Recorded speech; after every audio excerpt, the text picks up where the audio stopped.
Welcome back, beautiful and amazing human beings. This is Ukradowski of WeAreChange.org here documenting the largest demonstration in Europe with hundreds of thousands of Polish people in the capital of Poland right now celebrating 100 years of independence. And that's why in this video specifically I wanted to talk about some of the media propaganda about today, more specifically talk about Polish nationalism and what's really happening here, because there's sure probably going to be a lot of disinformation and nitpicking with exactly what is happening down here in Warsaw during the 100-year anniversary of our independence. Now, before we start, you should know that I am Polish. I was born in this country, I was raised in this country, and I am proud to be Polish, just like a lot of the people that you're watching pass by me right now, hundreds of thousands of them waving the red and white flag. Now, do I think I'm better than anyone else just because of my race? No. Could we, as the Polish people, especially as a country, could we do better? Hell yes, we can. But regardless of all of that, I am still proud to be Polish. I'm still proud to call this country my home. I'm still proud to be raised here. And there has been a lot of distinctions between nationalism and, of course, the dirty word fascism. Now, what's really interesting here, just moments ago, the crowd was actually chanting, "Jesteśmy Polakami, nie faszystami," which translates to English means we are Polish, not fascist. And there's been a lot of nitpicking, and there has been a lot of muddying of the waters, especially by the mainstream media. And honestly, if you look at the broader case in Poland, as I'm going to tell you about in this video, I think that they're very wrong about their premonitions and the hyperbolic talk that we're seeing around today specifically. Now, what you have to understand here is that Poland is celebrating 100 years of independence. The Polish Empire and kingdom has existed for centuries. It has even expanded to many seas. It has even fought off many empires and has been around throughout centuries. So why is it celebrating 100 years of independence? Well, it was granted its countryhood right after World War I, and before World War I, Poland was divided up and occupied by the Germans, by the Russians, by the Austrians, and didn't exist for 123 years. Poland wasn't even a country for 123 years. Only after World War I was it again recognized as an official country, and today marks the 100th year that they have been supposedly independent. But also, if you look at Polish history, we really haven't been independent throughout the last 100 years, especially since shortly after World War I, we had World War II, and we, of course, had the Nazis and the Germans, along with the Russians, which, of course, a lot of people even redact from history, don't even know the historical lessons here. Sorry, there's a flare. There's a huge party going on here everywhere. But just really quickly, a lot of people hide from the historical record that it was both Russia and Germany during World War II that actually invaded Poland at the same exact time. One from the east, one from the west, and they were able to conquer Poland. Nazis subjugated it, killed a lot of our elites, killed a lot of our scholars, was able to destroy and flatten our cities, and of course the Polish people revolted against that. If you look at me, I'm also wearing a patch right now with the Warsaw Resistance patch, which is a patch of citizens that took up arms, small arms, against the Nazis and resisted here in the capital against the subjugation of their people. After the Nazi Empire fell, the Russians came in, they spread communism, and just like the Nazis, committed horrible human atrocities, which haven't really been covered and documented, as well as the Nazi atrocities, but also totally destroyed and killed a lot of scholars, a lot of elites in our society, and subjugated us under communism for a lot longer, which of course spurred the Solidarity movement, which my family was a part of, fighting, of course, the Russian form of colonization or imperialism that Poland had to go through. And geopolitically, Poland is not in a very strategic place. It is protected from the north and south, but it is not protected from the east and west. And we have to also understand here that a lot of the Polish people who went through fascism and communism, they're still alive today. My grandma is still here today. And her entire family was wiped out by the Nazis. And for there to even be somewhat of an equation between Polish nationalism and Nazism is absolutely laughable, since a lot of people have complete disdain towards, of course, what their family members not so long ago had to go through. And the stories were shared with me from my grandma, and they're absolutely terrifying.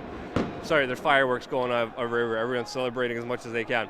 But the atrocities that were shared to me leave me in a very rare political place where I have total disdain for far right politics and far left politics, which I think the majority of Polish people do, mainly because of our historical struggles that we have to go through from Russia and Germany. And we have to understand, a lot of us are proud because we survived. We're still here.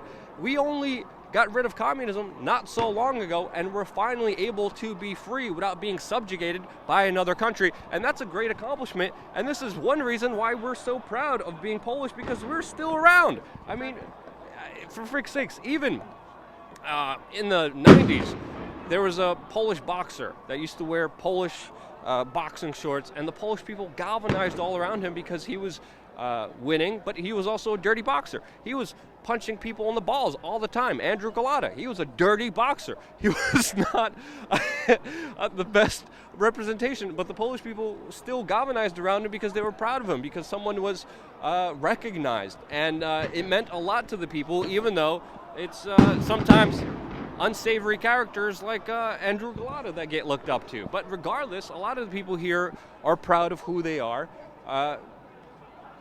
And a big reason of that is because we went through a lot historically, but we're still here. And that's a big accomplishment to a very turbulent history that we have. Now, socially, people do have to understand that 90% of Poland is Catholic. We are very family-oriented.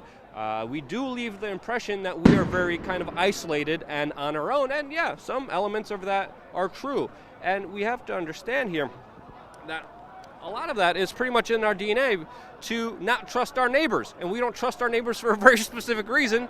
And family always comes first. There's also a great shame put on individuals here who don't raise a family or take care of a family. But socially, the taxes here are relatively high. There's very little socialism, but socially I can understand why people get the impression that the Polish are very kind of isolated and sometimes want to be on their own. But if you get to know some Polish people, you could very much eat, drink with them, and have a great time.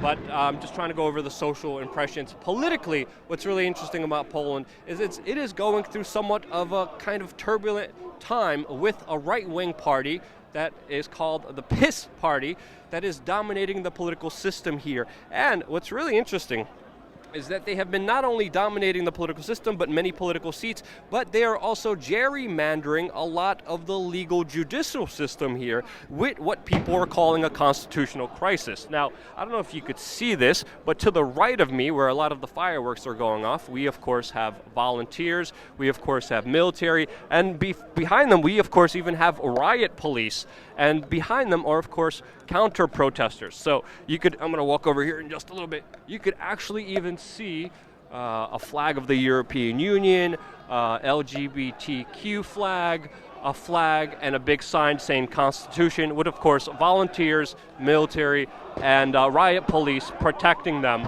from the marchers. So this is the counter demonstration. But the reason why a lot of the protesters here have a sign that are protesting this march that say the Constitution is because many people are saying that Poland is going through a constitutional crisis right now with the PiS party, and after looking into this just a little bit, in my opinion, is unfairly grabbing more power in the judicial system in unethical ways. Again, this is just my opinion. It's a very complicated case, but to me, they are not doing the right thing. So to say that there isn't an issue to talk about or to deal with or to expand on is kind of disingenuous, because this conversation is happening here. A lot of people do believe that there is a constitutional threat because of right-wing governments, but we also have to understand that in context here, because publicly, right before this march, there was also a bigger conflict happening between the PIS government and the far-right organizations that are usually represented with a green flag here.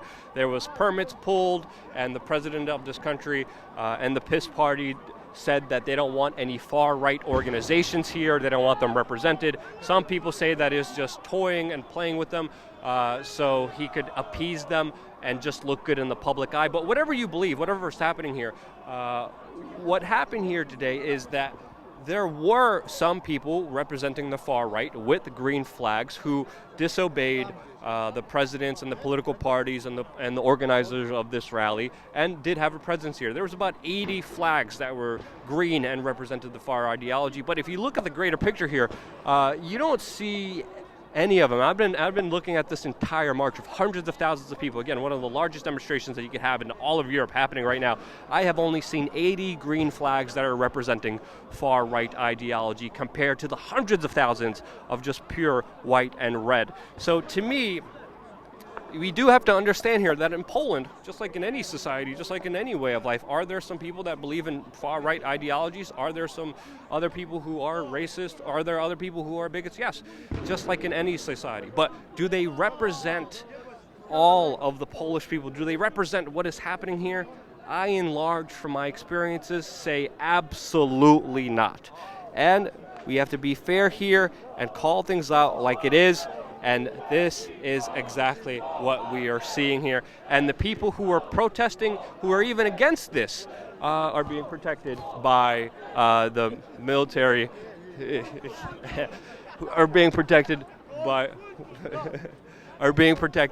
by the military, the police, and of course even the volunteers who are participating in this organization. So sorry in the utter chaos that is unfolding here, but this is going to be my report.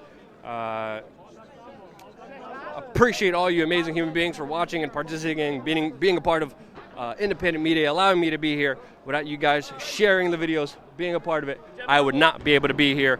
So once again, thank you so much for this opportunity. Stay tuned for a lot more on the ground coverage here on youtube.com/WeAreChange.